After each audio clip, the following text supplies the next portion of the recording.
Yes, guys, how are we doing? I said I'd be back, and I'm back. It's been a long fucking day, so yeah, apologies for not going live sooner. What time is it? It's 10 p.m. Holy crap. I don't know where the time goes. I really don't. It's quite worrying, to be honest.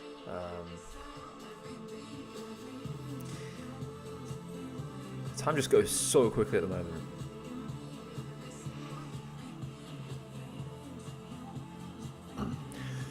Most of today has been spent building this AI SEO tool, which I'm sure you guys have seen from other streams. It's actually pretty solid now. I'll see if I can show you guys some of the stuff I'm building in this stream. But I do want to get back onto building AI tools for media buying. Like that's where I can add the most value. But tools like the AI SEO, they solve an issue that I have myself.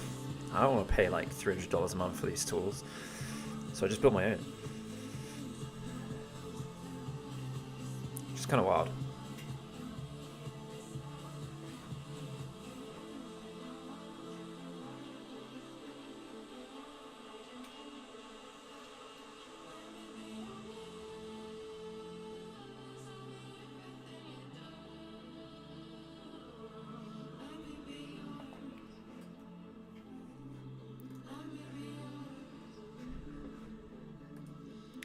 Right guys, I've got to create an ad campaign. I'm going to do it on this video, on this stream, sorry. What am I talking about? I'm not making a video, I'm making a stream.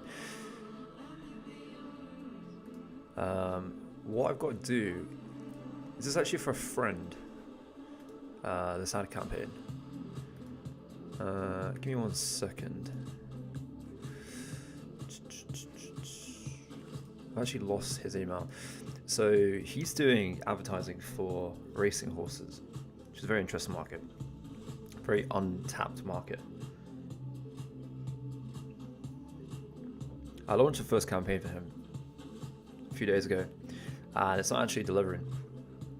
So what we're going to do is he sent me some keywords to go and test, some new keywords, and we're going to put those in.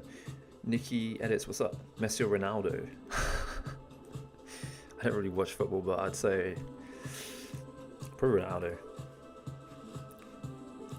Just because of the brand. I couldn't tell you who's a better player. I wouldn't be able to tell you.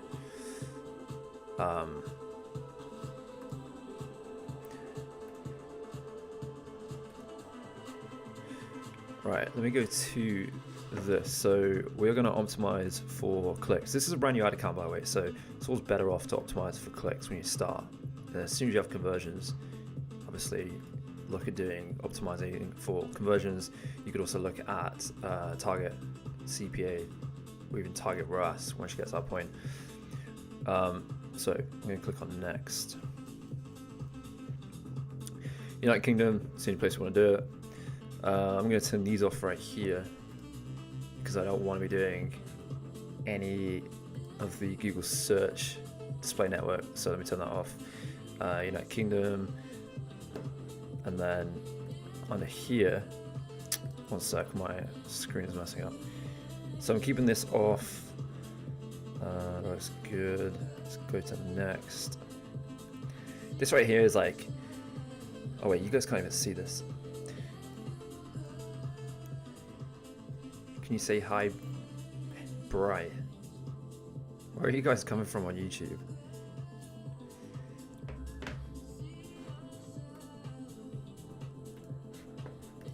Right, let me click on skip.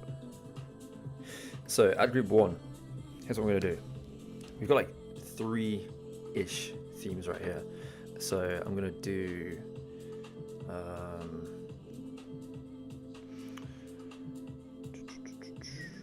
brand entry.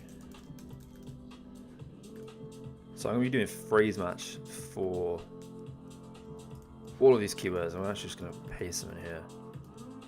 Now some of these are long tail. They can still work.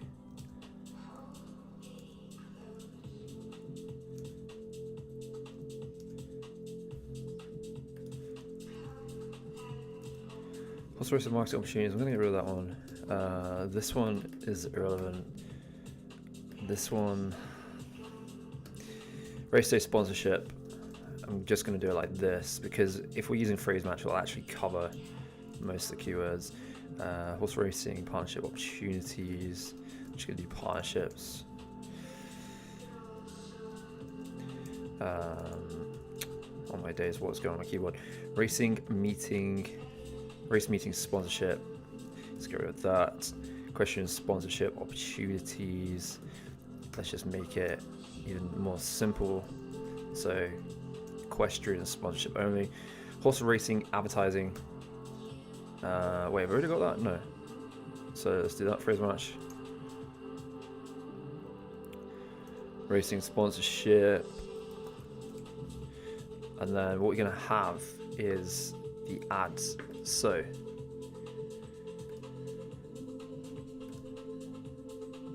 I'm going to go to add copy right here.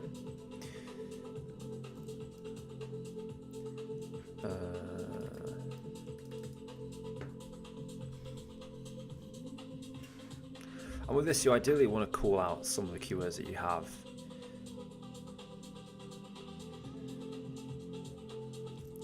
So what I'm going to do is, if my browser doesn't crash, no it doesn't, good.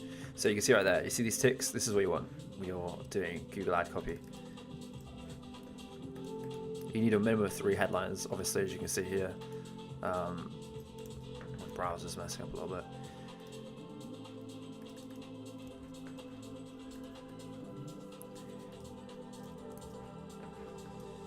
Connect with racing audiences.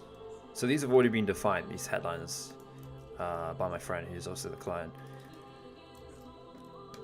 in this case.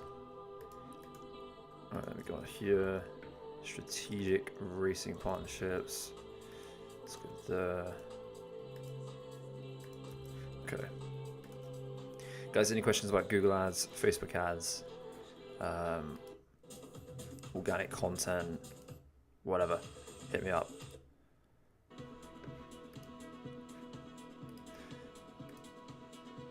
Did you always working? I'm always working. I'm always working 24/7. To be honest, this isn't even working for me. This is just living. As cringe as it sounds, this is what I do 24/7. Like, I actually really fucking enjoy this, even though it's hard and gives you great hairs. I'm kind of addicted to just building businesses. Alright, this is too long, so I'm going to use ChatGPT to shorten this. Is there any way to watch your lives once they've ended? There actually is. If you go on my YouTube channel, I'd say like 9 out of 10 streams I do are on YouTube. I mean, I've got one right now. So they automatically get saved on YouTube. If you go to the live tab, you're able to watch them.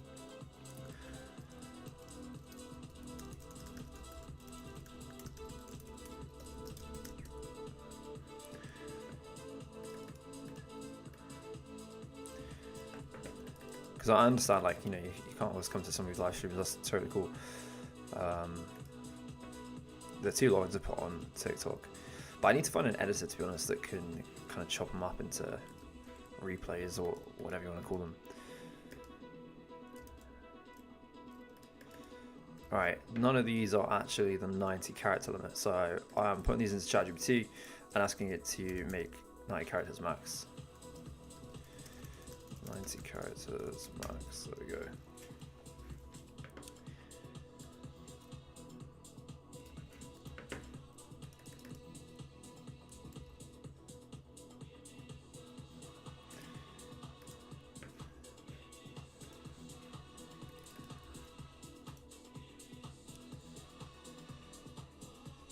Rash, what's up?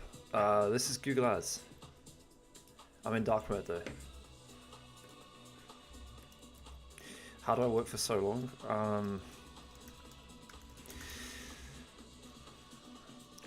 I asked myself the same question.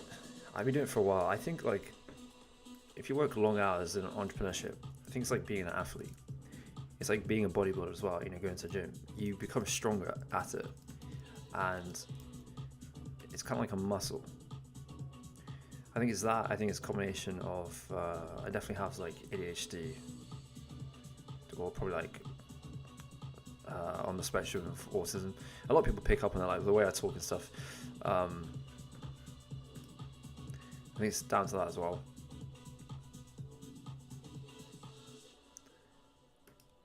Obviously, I enjoy what I'm doing, but it definitely gets excessive, and I don't really know why. I just get on with it. I got to a certain point 2 years ago, made some decent money, and I could have stopped and slowed down, but I just didn't. I just wanted more and more. I don't know why.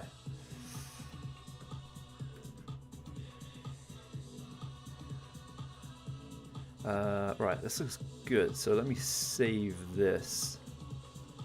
So let's click on done.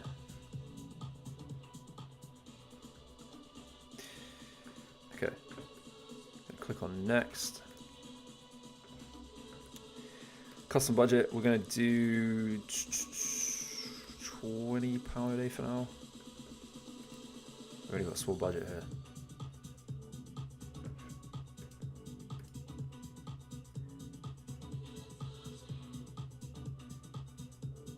Google Ads. Oh, Google Ads, no. Did Google even have that? Something I watch of your page. Do top of funnel, bottom funnel require the same ads? Yes and no. Alright, like I have bottom funnel campaigns that use the same ads as top of funnel, and that works.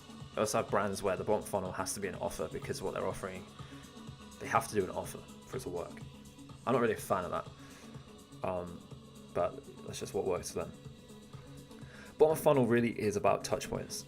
So if you've got products where people aren't buying from you through top of funnel campaign, then you either use just kind of broad ad creative that serves people bottom of funnel, you know, like here's our customers talking about our products, or you go down the route of some kind of incentive if they check out, you know, like discounts, free shipping, whatever, or you go down the route of FOMO, which can also come from having reviews and the social proof stuff.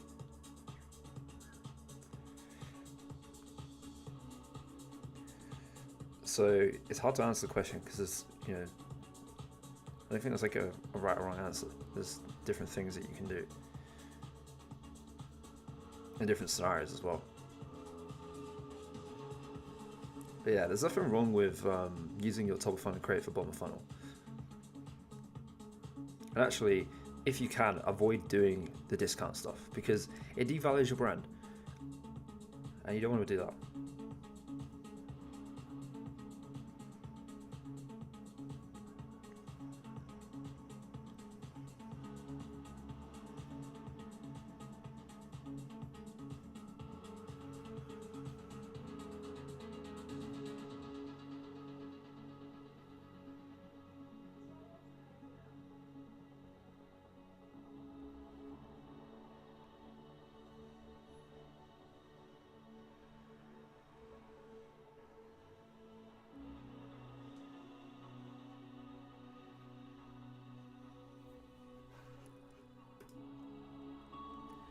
Hello, hey, what's up, man?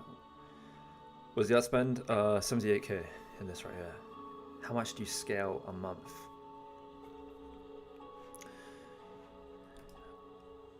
I mean, the general way is on a campaign level, I increase spend by about 20%, like per day, as long as something's working. That's kind of the scalar method. Sometimes I'll do 10%, sometimes I'll do 0 on some days. Depends on performance, but about 20% a day. So, yeah, really, you can work that out. Like if you do $1,000 a day and then you do 20% each day, look how quickly it compounds. It compounds very fast. So that's kind of how I scale. It's very simple. You know, don't overcomplicate it. And then it's just a case of looking at the bigger picture, like how much is going into top of funnel versus bottom of funnel. Where's your money going in terms of the country split,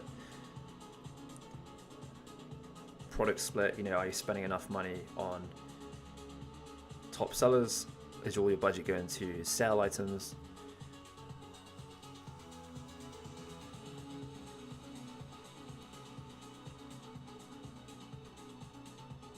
You like the social proof and touchpoint ideas? Would that be the same for a service business like electrical, like electricians, like electrical services?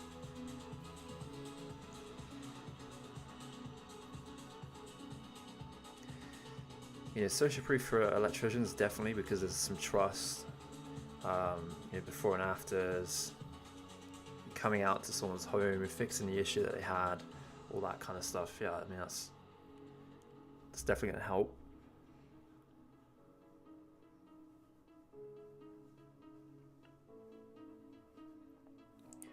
Electrician is an interesting one. Like if you're a one-man band, there's actually a really good opportunity to build yourself a personal brand within that area.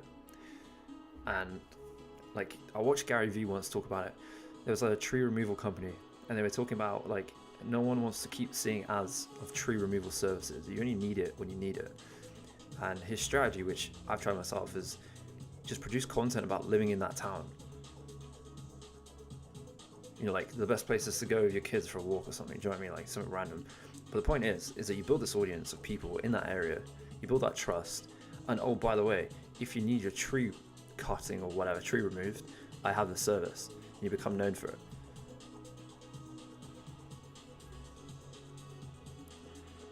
Because how often do people need electricians? Like, I don't know. You can tell me better than that, but it's not really like a monthly thing. Like, I've never had to get one out. I think my parents only get them out when they've had like extensions done to the house, whatever.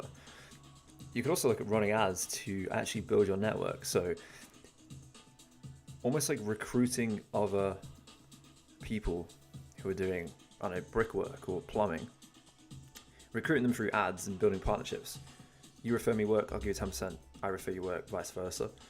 And you could use ads to get a pool of people interested. And then you've obviously got Google as well, which is a no-brainer.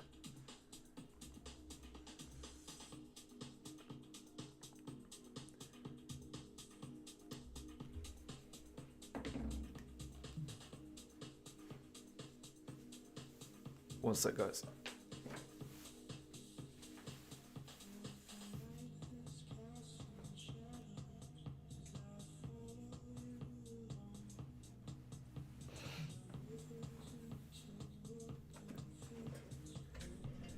It's freezing in the UK. Sorry, what's this question about showing something? Let me go back to it. You want to see my CTI and CBC? In here. Have we got it open already? No. Performance and clicks. Let me go to that. I'll show you. How do you recommend working if you don't have time to scale? Something only selling for a day. I'm not sure I get your question, sorry.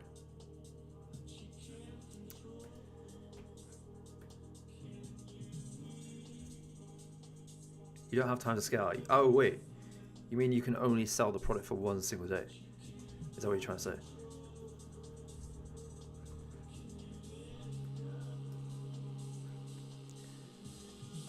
Yeah, so performance and clicks. So can you see this? CTR, CBC, pretty cheap to be honest. This is in the UK by the way, even though it's in dollars.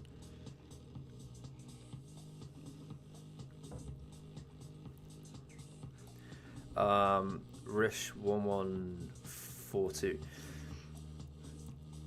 For your scenario, right? So I don't know what you do, but let's just come up with something random, like you sell fashion and you do a drop and it only opens for one day of the month or something like that.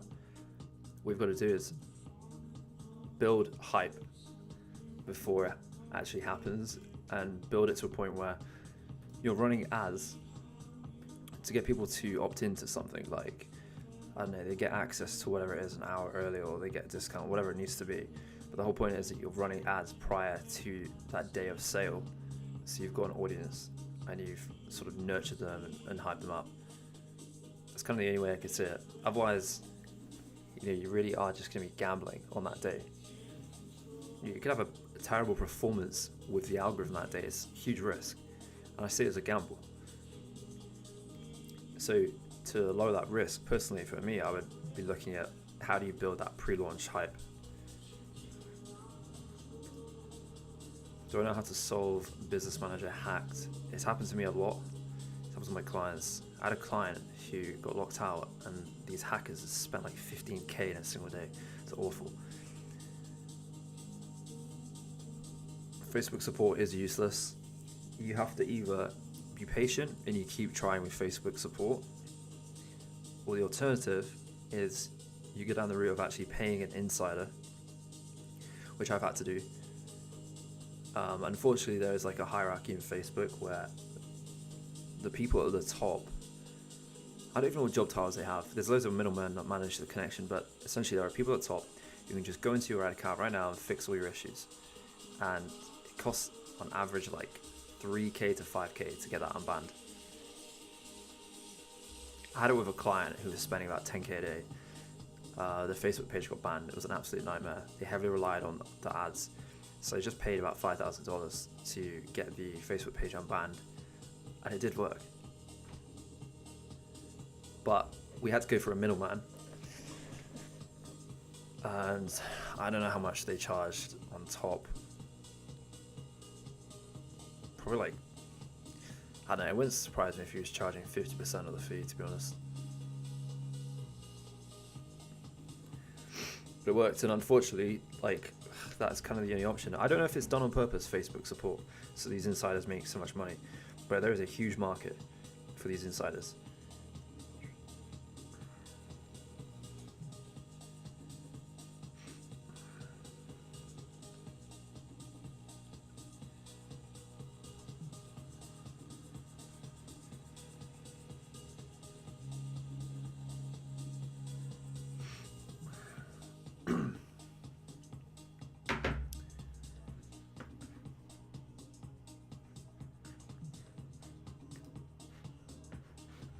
Alright guys, I gotta do some more client work in the background, so hit me up with any more questions. I'll be on a little bit longer, probably till 11 PM UK time.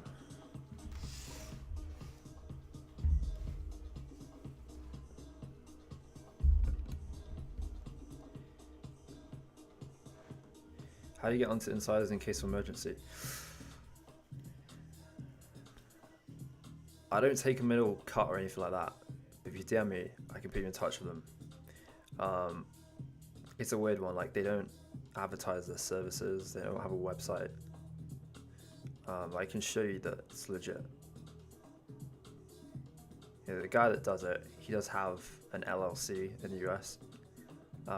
But how I got to these insiders was I had a client introduce me to someone who knew a middleman, and then I've used that person ever since, but it's expensive.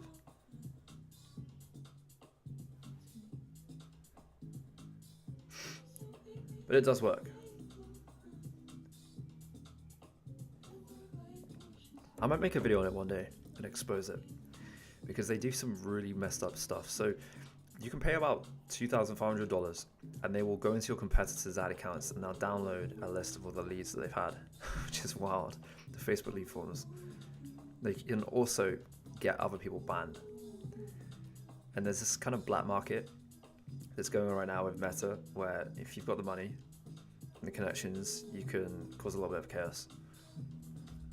It's pretty messed up. And this has been going on for probably like 2 or 3 years. So the guys at the top must have something in it. Do you launch cold campaigns and retargeting campaigns together right away? Yeah, I launch them both at the same time. Unless you don't have enough budget initially.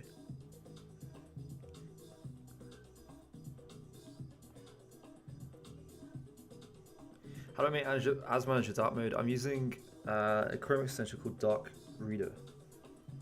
It's free, so I just turn that on.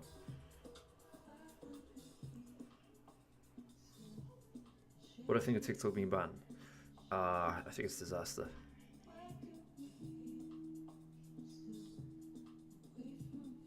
I think it's going to cause some pretty bad situations for a lot of people, even myself. Like, I heavily rely on TikTok Ads Library and all the insight in the US, because if something's trending out there, like it can usually do pretty well in Europe. So I have clients that rely on that data. I don't know where I'm gonna get that data from. Like it's so valuable, knowing what's trending on TikTok in the US. When you move the US out of the equation, it's like, you know, the biggest market. And I feel bad for anyone that's gonna obviously lose their business essentially. Like TikTok does feed people a lot of business. Instagram is hard. YouTube is hard. Twitter is, I don't know, it's hit and miss. LinkedIn is okay, but it's saturated. Yeah, if you look at like the amount of attention spent on TikTok per day, and you look at the average person's like time on social media apps, TikTok is the highest.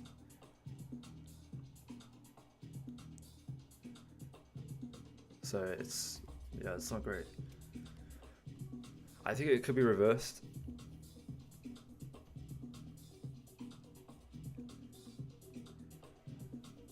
I think with Trump coming in, like it's definitely got potential.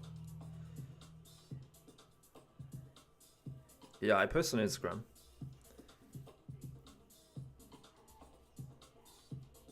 Official Matt Bell 2 is my username. What's conversion rate for the leads I have here? It's about 16% at the moment. Bearing in mind the value of a client here for what we're offering is between 300 on the low end, and I mean occasionally it can be as high as 900. So when we're paying, you know, one campaign right here is $3.90 per lead. It's pretty good.